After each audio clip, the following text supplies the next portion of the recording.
it's going to be played. Yep, so I'm going to, you know where she Okay, I'll put a mic on her.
Say, tell me when you're ready.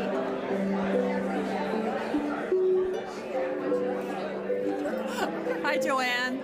This is Colleen, your sister. I'm here at Loretta's memorial. Wish you could be here, but I just hope you can do some more communication with me in the future. So I'll be emailing you. I'll try to send you some pictures. So you take care. Love you. Hi, Joanne. It's Brianna, your niece, Colleen's daughter. Just want to say I miss you too. I came from Phoenix up for the funeral, and I brought the heat with me, except it did cool down today. So I bet it's hot in Chicago. We're thinking about you. Love you, Joanne.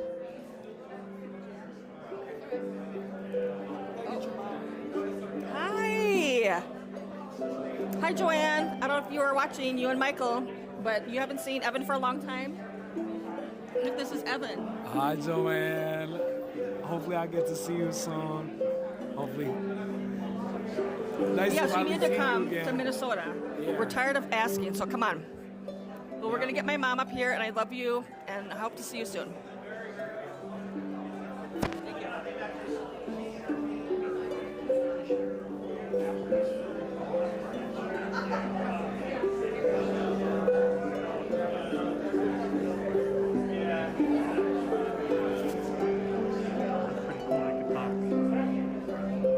Thanks.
I have a mic.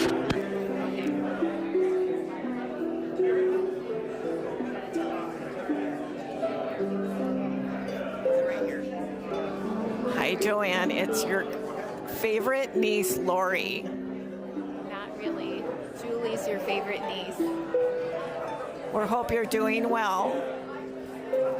Sure miss seeing you, Joanne. I hope you're doing well. Hi, Joanne. It's Linda. Sorry that we can't see you in person. Does this sound all the time? Hey, Hi, Joanne. back up. Oh. Hi, Joanne. Long time no see. Wish you were here. We miss you. We love you. We hope to come see you again soon. Take care.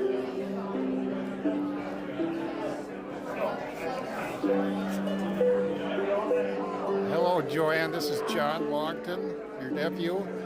This is my wife, Jen. I hope you're doing well.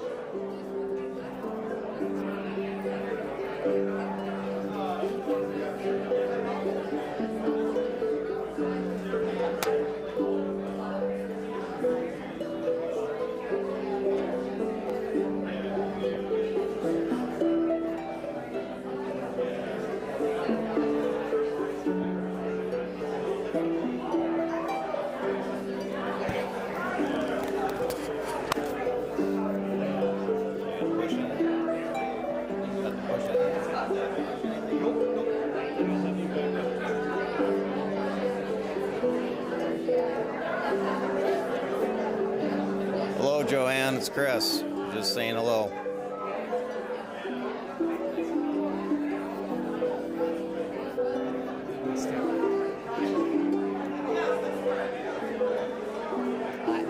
Hi, Joanne. It's Marianne. Just want to say hi to you. Hope you're doing well. Bye-bye.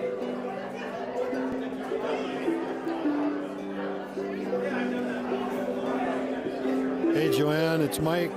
Come over here to say hi. Hope everything's okay.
Hey, Joanne, I'm back.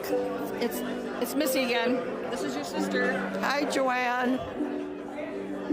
Is she saying something? She can't hear her. We just have to pretend like you. So, this is a neat way of doing this. I'm so glad that you could do this. Lots of relatives and friends here, and miss you. And we're waiting for you to come here, so let us know when it is. She can't respond back. No, we'll call her later. Oh, okay. Well, you take care, and we'll talk to you next week, all right? Okay. Okay, bye. Love you.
Just asking that in the center section, if you just kind of come together a little bit, we should have enough room right in this area otherwise.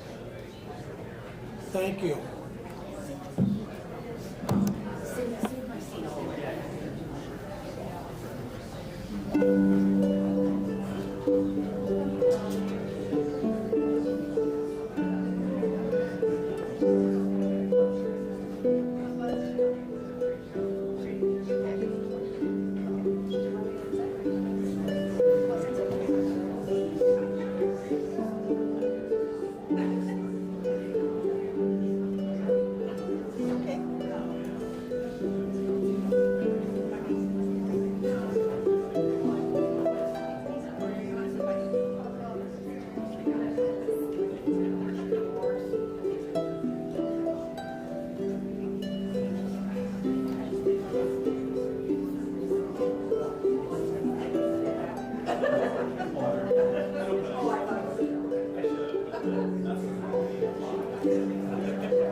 I'm wondering if that music's going to stop.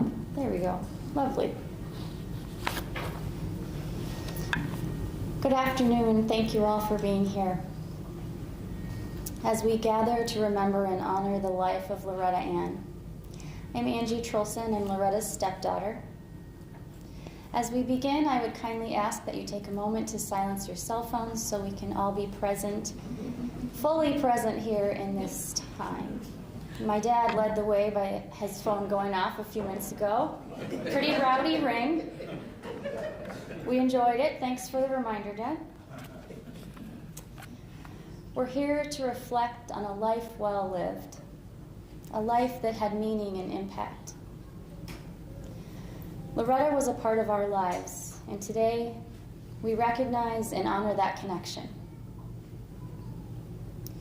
Whether you knew Loretta as family, neighbor, patient, coworker, or friend, your presence here matters. It is a testament to the way that Loretta's life reached all of us, beyond just one circle, that she was woven into many people's stories in different ways for each of us. Today is about honoring just that.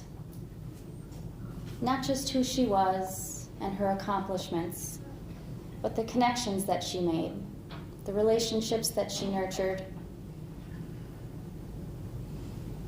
the routines that she shared, and the space that she held in the lives of those around her. Some relationships were close, some were casual, some were lifelong, and some were for just a season. And all of them are a part of the larger picture of Loretta's wonderful life. We come together not only to remember, but to acknowledge the ways that she was here, making her mark, and that she will be missed in many ways, both big and small. Please join me in a time of centering prayer. We take a moment to pause and to breathe, to come into stillness. We release all that has come before and all that will follow this time together, bringing our hearts and minds into this place only. As we gather to celebrate the life of Loretta, we open our hearts to the presence of peace, of love, and the goodness of God.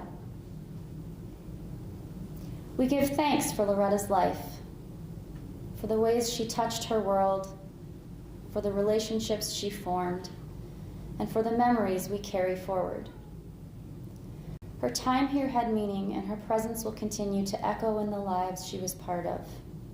For all those who call her mother, sister, wife, aunt, neighbor, colleague, patient, and friend. May we find joy in shared stories, warmth in connection, and may we find faith in knowing that love endures beyond this life. And so we give thanks for Loretta, for each other, and for the divine presence that works in and through us in all things. And so it is. Amen. Well, my dad said one of his favorite things about Loretta was her sense of humor. So we're going to start that in this tone. There was an HR manager interviewing an employee candidate. And the HR manager said, "I see you've got 30 years of experience working in this field.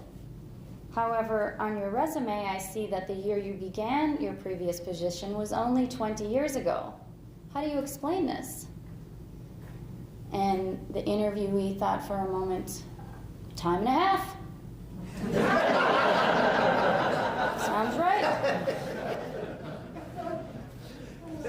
In her last 5 years, Loretta lived with Lewy body dementia and Parkinson's disease. Though these challenges were significant and definitely difficult, they did not define her. These challenges were significant in that they revealed the deepest truth of her character. The strength and courage that Loretta showed during these times inspired everyone around her and left a lasting impression on all who witnessed her resilience. I heard from caregivers.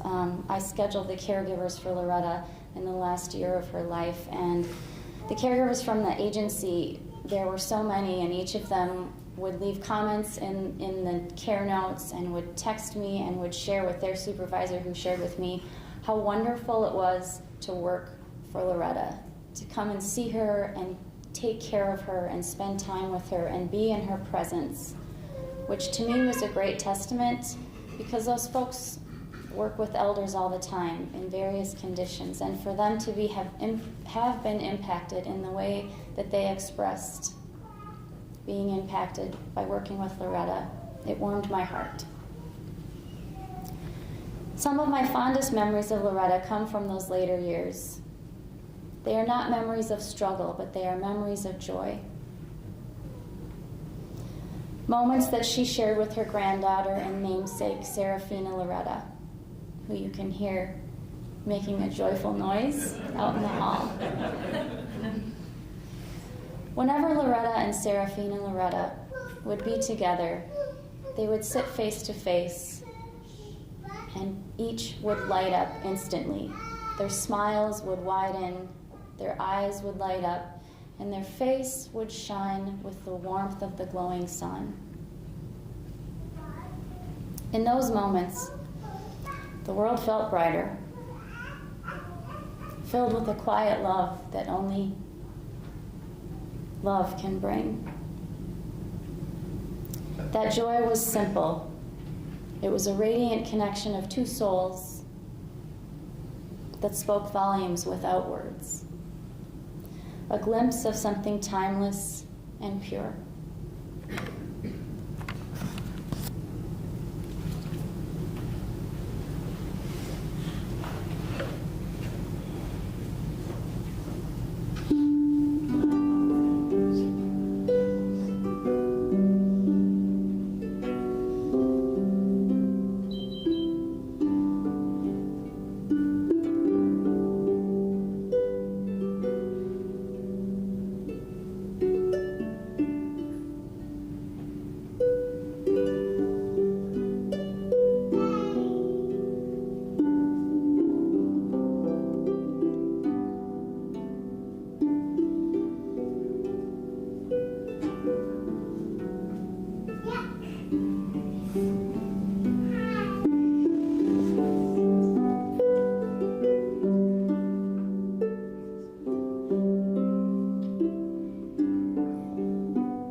And that was beautiful.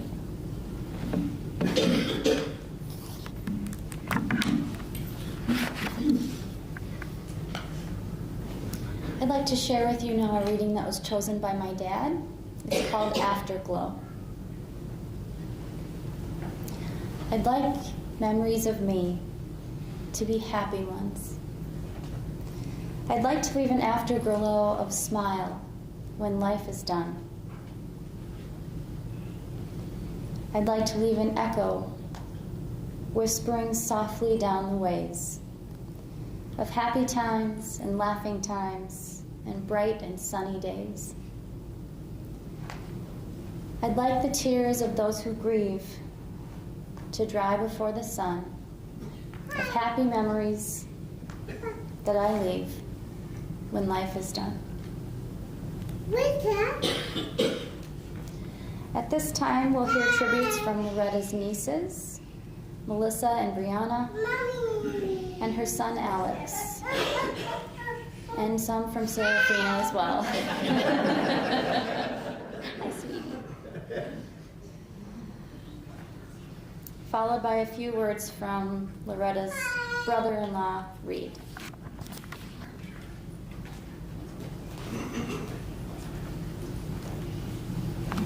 Thank you, Ken, for inviting me to speak.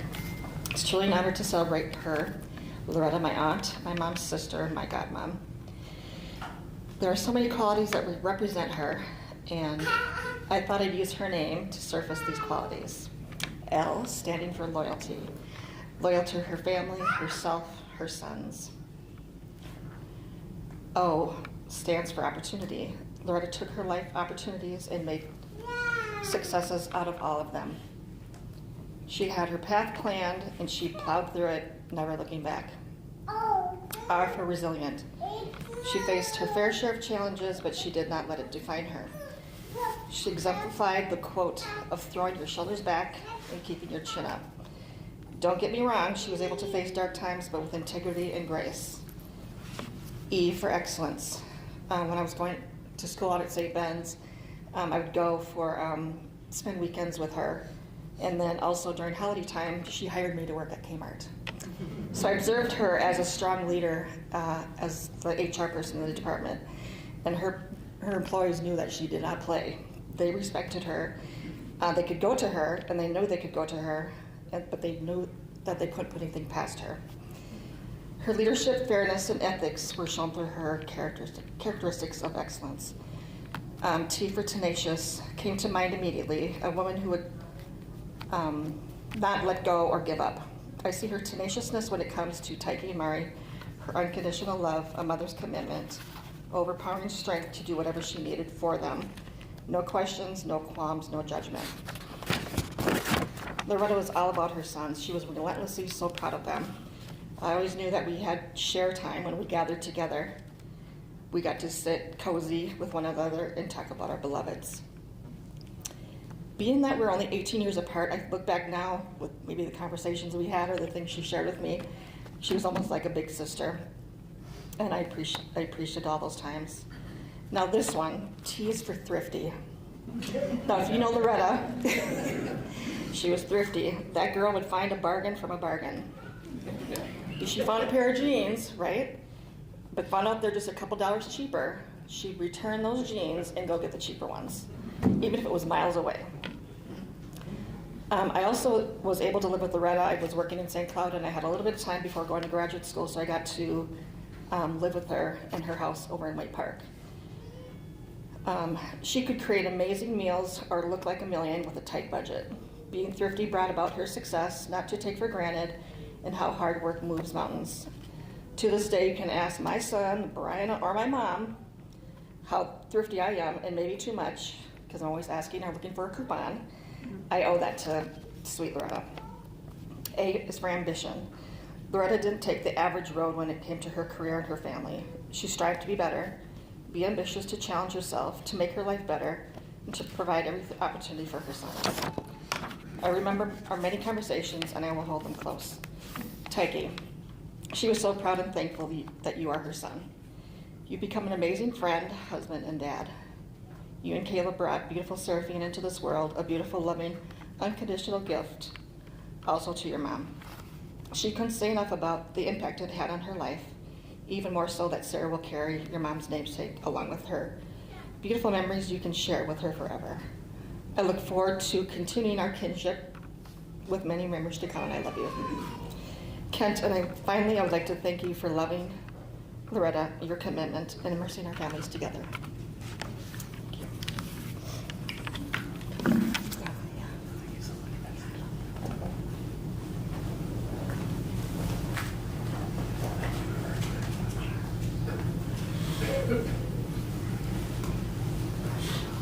If I get close enough to this, can you hear me?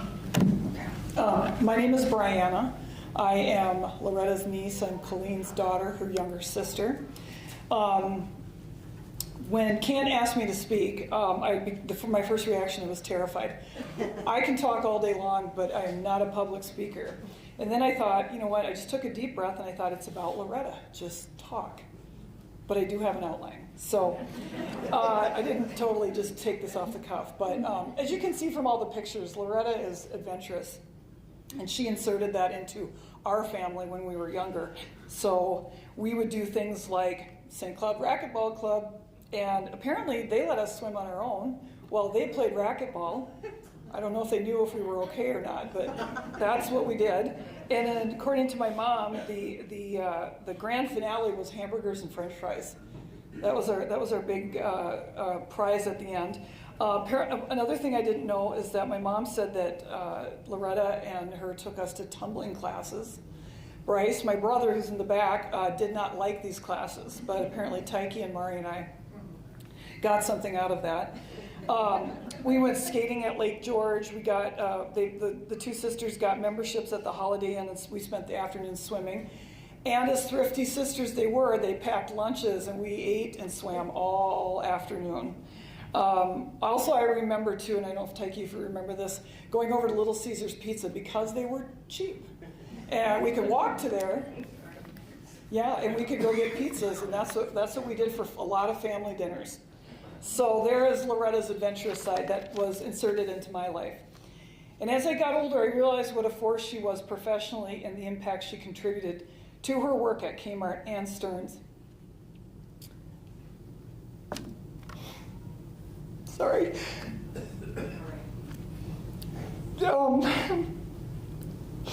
She gave me a lot of valuable advice, particularly about what to wear, what accessories you wear with it. And she had the most beautiful fingernails I've ever seen. She did. Mine never looked like hers. And then I also had several situations at work that were kind of like HR kind of related things, and she always gave me the best advice. Like there was a time I thought I was gonna lose my job, and it was Loretta talked me through that, and that meant a lot to me. I'm so off script right now, I'm sorry. So I was going back to, we also talked about the work challenges, but she always told me to stand up for myself with grace and strength, and that's how she helped me the most. Loretta showed and told me so many, Loretta showed and told me and so many others what it meant to be a strong woman in every sense of the word. She was always ready with a lot of love and advice. And no matter what stage that we were at, her presence always meant something to me. In her later years dealing with the dementia and the Lewy body, I always made a point of trying to, like her birthday last year, I got off of work early just because you never know when you're going to have your last birthday with somebody. And if it was Christmas or Thanksgiving or anything, I always made a point when they were in Arizona to make sure I spent time with them. I will miss her voice. I will miss her work and professional advice and her adventurous spirit. I will hopefully carry her spirit with me in how to handle any more challenges that come my way. How do I carry myself professionally? Because that was Loretta was a professional to the end. Dress for a big day and handle conflicts very classy. I want to thank Ken and Edwina and Taiki and Kayla for their support and care throughout her illness, because you handled it with class. And we're all here to celebrate Loretta's life. and her impact she had on each of us. I was blessed enough to have her from a young age as a really cool aunt and be able to progress with her through my professional career, and then as she declined, just be with her. That's all I wanted to do was be with her. So she meant a lot to me, and I'll never forget her, and I will always love her. Thank you. Sorry. Thank you so much.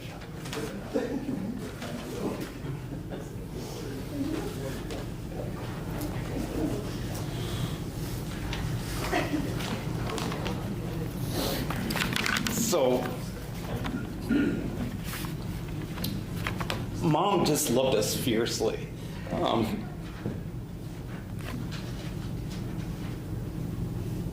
Sorry. In 1983, she was working at Kmart and she was broke, and she would tell you she was broke. She's very thrifty. And she couldn't, she couldn't fly us, all over the world or anything, but she wanted to have.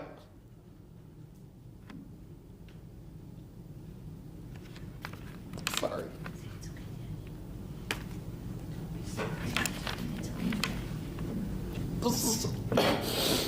So she took us through the Black Hills all the way to Mount Rushmore, and almost in Wyoming. Now that I'm a parent, I wonder how she did that, because I think back, and she was driving some 1970 car. We called it the Brown Bomb. It was lucky if it got 14 miles to the gallon. It would break down, so we had a very active AAA membership. And I just think she was, she drove, over 20 hours by herself with two young unruly boys who were squabbling. And I just am awe. We had just enough coupons and money to get there and back. And on the way back to Minnesota, we found an A&W root beer, and we were broke. We were out, so she had enough gas money. So she had us, get all of our pennies and nickels, and we got 3 root beers, and it was the best root beer I ever had.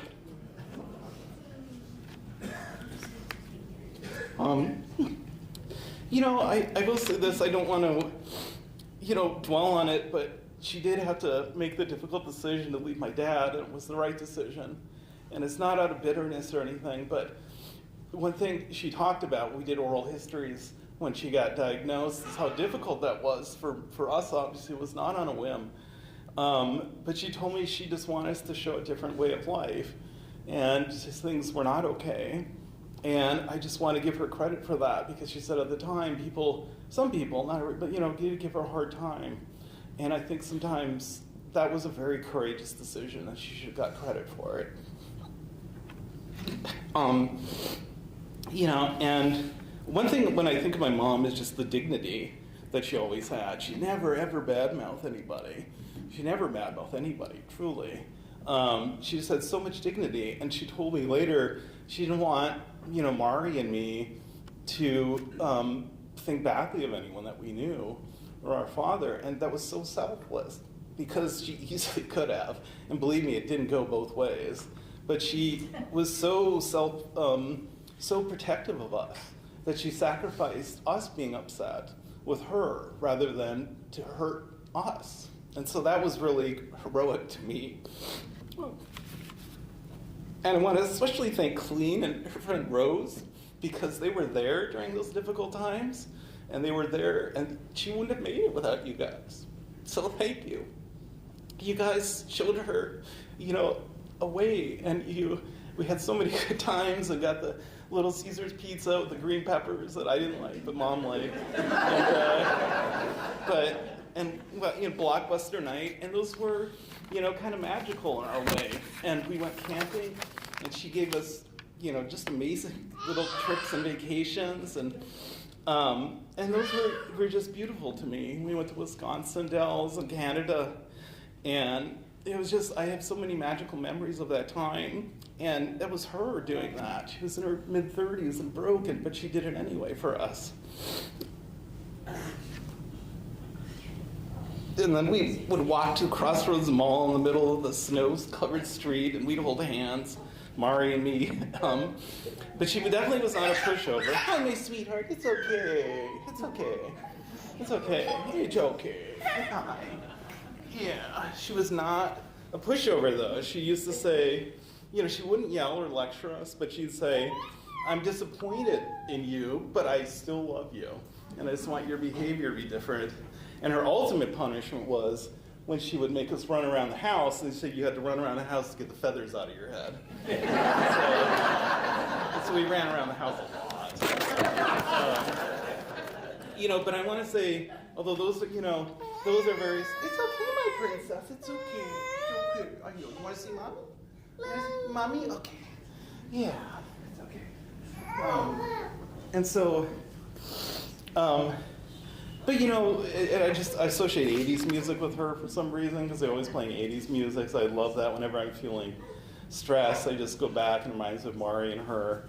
But that was tough for her and magical for me, but that wasn't her best part of her life. I'm not, going to say that. It was really around 1990 when she was very fortunate to meet this guy named Kent. And the first auspicious beginning was when we met him, Mari ran outside and he saw that Kent still had a little cigarette pack and something, and she ran back in the house and he said, Mom, he smokes, you can't do that. And so she politely told him that she can't smoke in the house, and so she made that rule. Again, always everything for us and everything. But then also when she joined Stearns, and I know there's a lot of Stearns family here, and I can't name, I remember Mary Hemish, I remember Heidi, I remember the floor leaders, and she was so proud to work with you, and she talked about you all the time.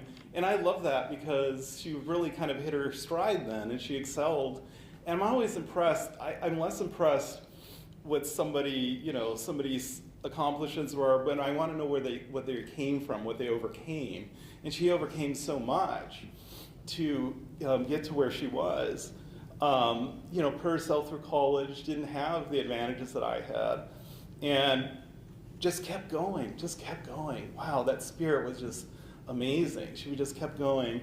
And she really appreciated the opportunity that Stearns gave her and all her workers to be, excel in her profession and deal with all the crazy things that happen in HR and everything. And I knew what it was like. I worked a summer that was the worst life jacket stuffer ever, but I worked there a summer. It was my one nepotism thing I got. And so but I loved it. I loved seeing her dressed professionally and driving her Volkswagen Bug and being this career woman as the second career, really. And she was always there for Mari and me. She would, no matter where I came, she'd have this big overstuffed suitcase. And she'd show up and I said, I have no idea what you brought there, Mom. But I'd go off to a class or something and she'd redecorate my apartment and make it civilized and come back. And then we'd go out, and one time we snuck into this French restaurant we could not afford, but we went there and had pea soup, and they let us in, and they said, we have a cheaper wine list if you'd like. And so, okay, so we got that. But she was always there no matter where we were, and she loved her baby boy Marius just so much. And she's still that independence in him that she had. And so when Mari decided to radically change his life and became a model and fitness trainer, she never second-guessed him or criticized him or lectured him, and she just said, well, I'd like to see you try this. And so he tried that, and I know that Mari appreciated that because he told me he appreciated it. And I wish my mom didn't have to see the horrible loss of my brother. A few years ago, Mom expressed the wish that her son's Mari's ashes be buried with her in her grave, and so we're going to honor that wish, and so she can always be with her baby boy. The last 5 years, obviously, Brianna had mentioned this, and Angela had mentioned this, very difficult. I couldn't have done what she did. Honestly, I couldn't have done what she did. But I'd never seen her actually with a baby before because I didn't do my job. And so I finally got a baby and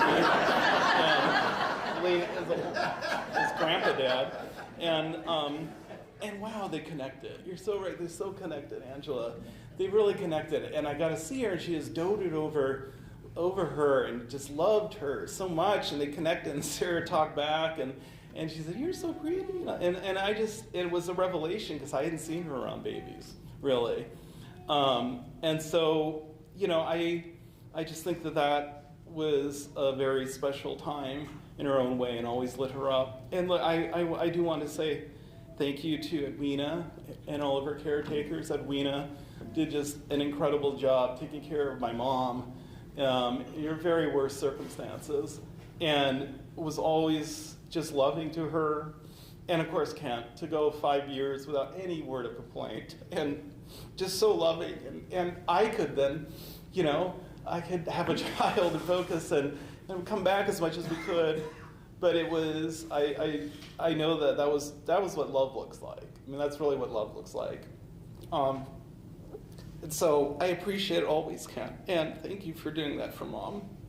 And now Serafina, it's a strange thing, but it almost feels like a weird continuation. I usually don't, think like this, but sure she looks like a Longton. She has those Longton looks. And, the hair. It looks like my brother as an infant, but also just, I need to, understand, I've tried to live up to my mom's example, because I had an incredible mom. So when Serafina becomes a teenager and just wants nothing to do with her dad, I'm going to still love her. And she calls me names, I'm going to still love her, always love her, and always put her first.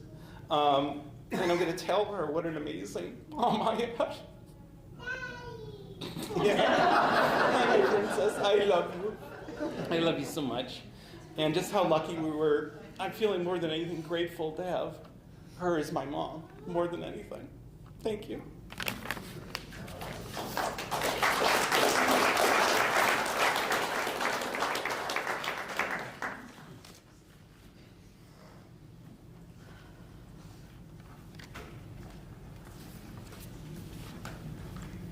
Thank you, Angie and Anna and Melissa and Brianna. Thank you, Alex. I've been asked to give a couple logistical statements before I share anything else. So consider this the commercial break, I guess. This celebration of life is being live streamed. And if you would wish to see it again, or if you have friends who are not able to be here and would like to see it, you will be able to go on the website of the Daniel Funeral Home, find Loretta's obituary, and there will be a link so that you can share and see this again. With a nod to an author who happens to be seated in the front row, I'd like to suggest that for a few moments we think of Loretta's life as a book. And in a remarkable sense, we are all here to do a book review. Now, as is common with a book review, you not only look at the text that's on the page, but you very often, in fact most often, go off script. Because the book of Loretta cannot be contained by the words of an obituary. They cannot be contained visually by an amazing array of pictures. They cannot be contained by the words that are spoken here and now. Because she was a person into whose life we also, in one way or another, as has been said, have been woven. And so all of us go off script thinking of experiences that we had, conversations we had, insights we had into her, and that she helped us have into ourselves and into our world. The book of Loretta is a rich book for us to be reviewing. We've seen and heard a number of things that were remarkable about her life. I think of the 33 years that Loretta had as her professional life in human relations. And we recognize that she was a person who could read other people. Right, Kent?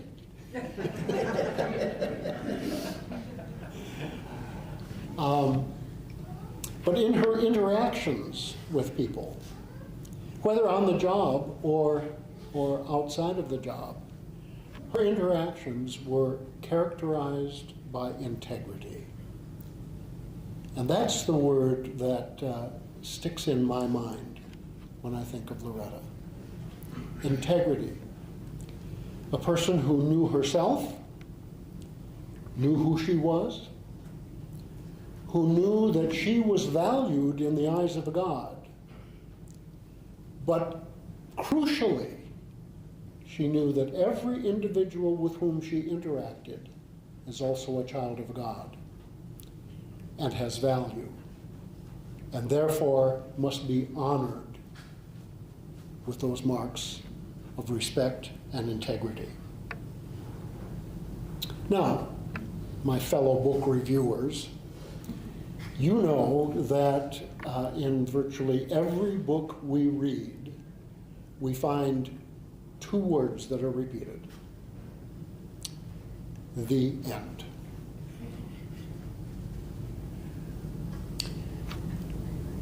The end. No more text. No more personal life experiences with the person whose book of life we have been reading and reviewing. No more opportunity for new experiences, new or deeper conversations, new relationships. The end. But I'm here to say, and to remind us, that as people of faith, the words "the end" are not the last word. Those words, "the end," in anyone's book of life, are, to be sure, the end of this life, but they are not the end of life. Jesus has been called in the scriptures the author of life. And as people of faith, we cherish the fact that this author has a sequel for Loretta's book of life. Jesus said on one occasion, and it's words we've heard before, he said to people who were very dear to him, "Don't worry, don't be upset. I'm going away, but I'm going to prepare a place for you. And because I'm going to prepare a place for you, I'm going to come back and take you with me, so that where I am, there you will also be. We will be together." The Apostle Paul speaks of it as being away from this life and suddenly being in the presence of the one who has made us. Now, you know, the problem with this sequel is that there's not a lot of text. And so we're left to wonder about the content of that sequel. And quite frankly, most of our wonderings are really off the charts. Most of our wonderings kind of get captured a lot of times by cartoonists who picture, well, you're going to be with God, that means you're sitting in a white robe on a cloud plucking a harp. That's ludicrous. There's not much text with that sequel, but there is text. And it comes from the beautiful book of the Psalms, Psalm 16 says this one statement: "In the presence of the Lord, there is fullness of joy."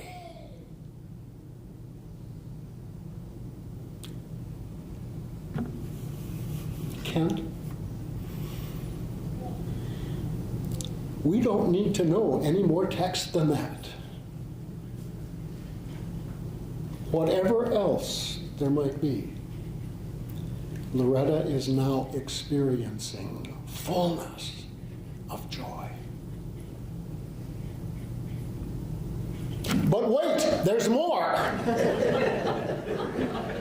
For this sequel goes on.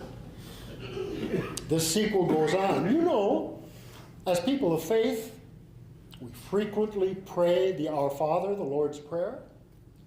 And in doing so, there are several things for which we make requests. And one of them is we pray that God's will may be done on earth as it is in heaven.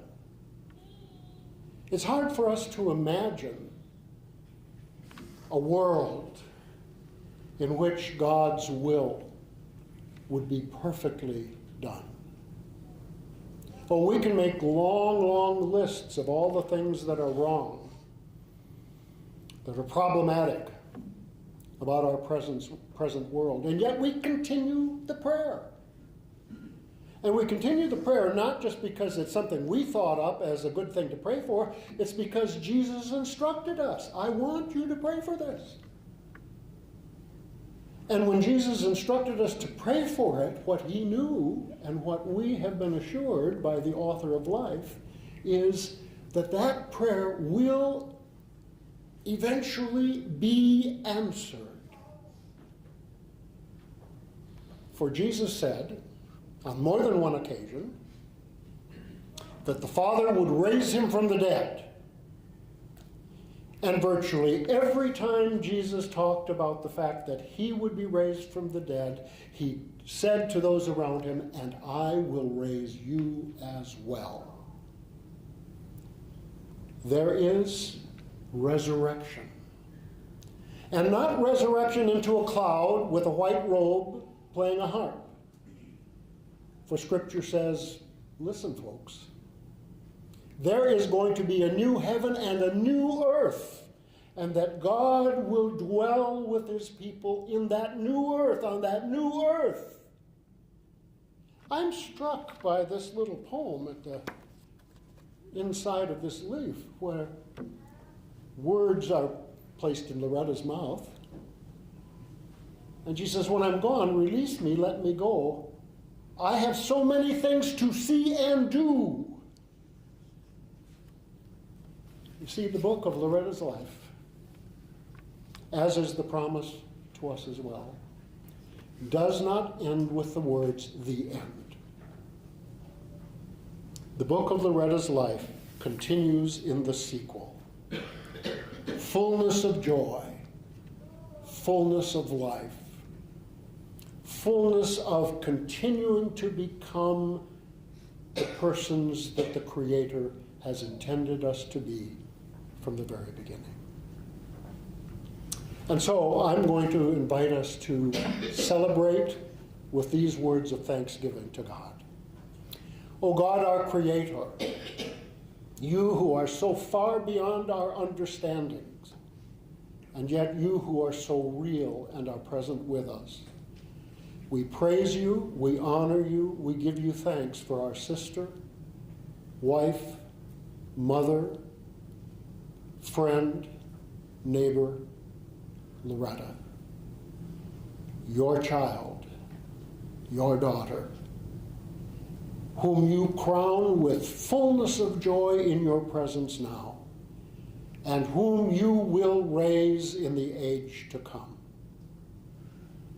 For all of your goodness to her and your goodness to us, we give you praise and thanksgiving. Amen. But wait, there's more. One of the remarkable things in the Gospels is that narrative that tells us about Jesus after he had been raised from the dead. What was one of the first things he did? He ate. He did. He had food with others. And so, as our celebration of Loretta's life continues, we're going to eat too. In a few moments, we will be invited into the neighboring room. Rather than try to get you all settled down and be quiet so I can pray for the food there, I'm going to do it right now. Okay? And then you'll be able to go in after Angie closes our time, and you will be able to receive the food and enjoy it. God, who is the giver of all good gifts, we thank you for the gift of the food that we shall share. We thank you for the gift of the people who have prepared it and serving it.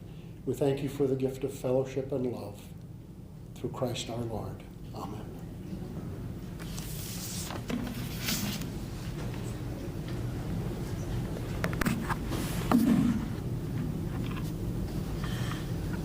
Thank you all for being here today and for sharing some time to celebrate Loretta's life.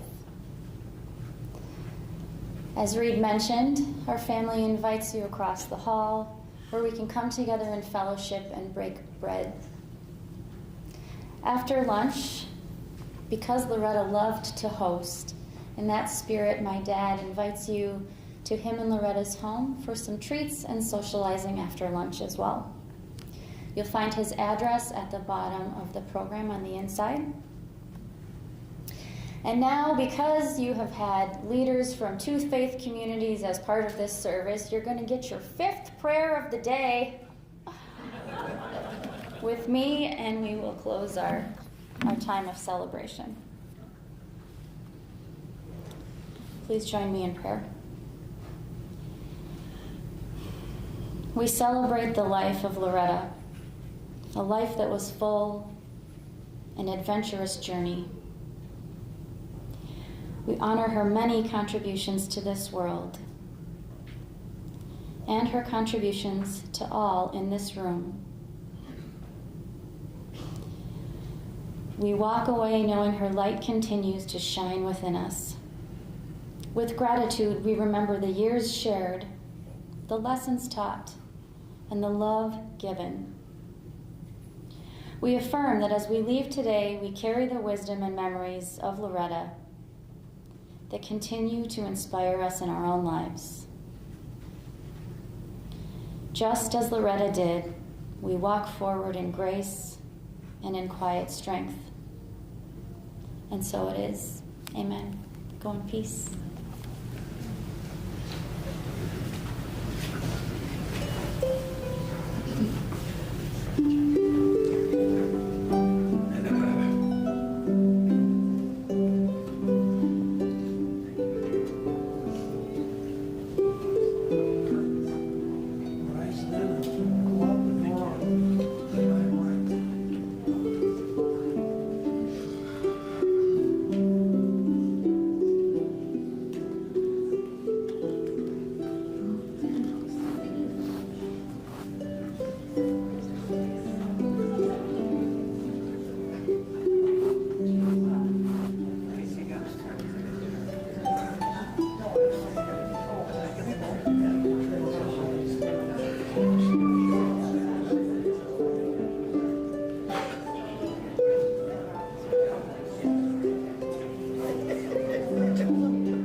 No, no, no.